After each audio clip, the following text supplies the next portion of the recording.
La taxonomía estudia la clasificación de los seres vivos. ¿Y en qué se basa esto? Se basa en un montón de investigaciones que vienen desde hace años luz, ¿sí? Desde Aristóteles, imagínense, desde que Aristóteles planteó esto, ¿no? Clasificó a los seres vivos en plantas y animales.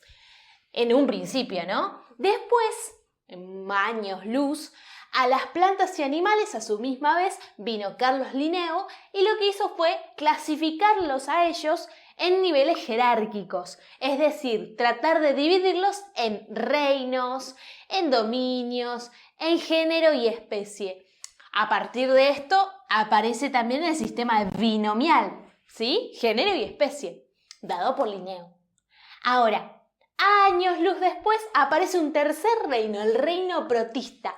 El reino protista es el tercer reino en aparecer. Después del reino protista viene el reino monera. El reino monera es el reino propio de las bacterias, ¿sí? De las células procariotas, que después fue eliminado. En realidad el reino monera es el reino propio de las células procariotas, que hoy en día pasa a ser el reino de las bacterias y de las arqueas. ¿Bien? Y después, años después, apareció el reino fungi, que es el reino de los hongos. Entonces, tenemos acá ya un total de 1, 2, 3, 4, 5 reinos clásicos. Lo cual, como siempre, la biología siempre está cambiando, chicos, siempre cambia. O sea que el reino monera después desapareció y ¿qué pasa? Apareció el reino de las bacterias y el reino de las arqueas. ¿Y después qué pasó? Bueno, después el reino protista se subclasificó a su misma vez en lo que es el reino cromista y el reino protozoo. ¿Cómo es eso? ¿Por qué? Bueno, justamente se vio antes, ¿no?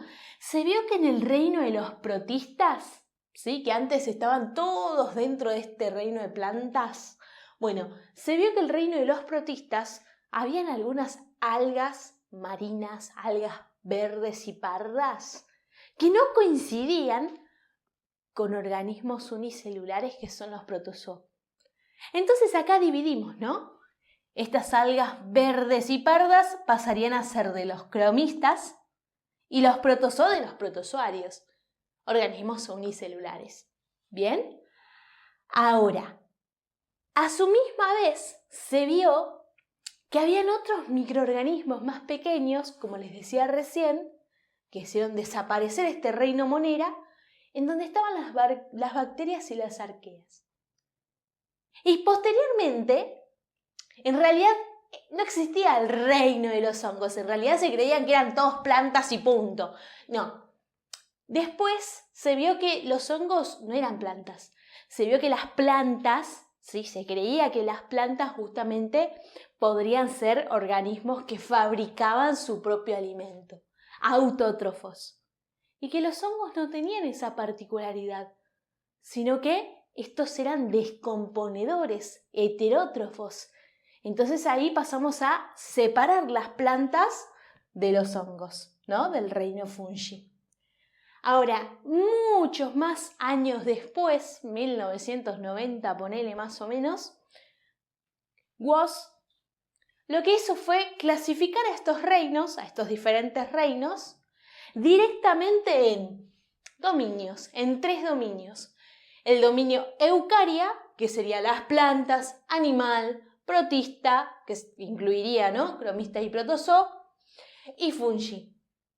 Y el dominio de las bacterias y las arqueas, son 3 dominios. Y ahora mucho más adelante, fíjense cómo es la biología que todo el tiempo está cambiando, mucho más adelante, hoy en día se habla de superreinos, donde incluyen exclusivamente a las células procariotas, bacterias y arqueas, y a las células eucariotas, eucarias. ¿Quiénes serían aquellos reinos que tienen solamente células eucariotas? Eucaria.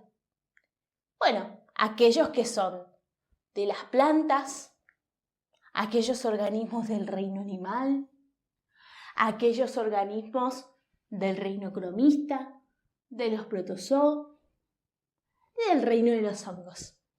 ¿Bien?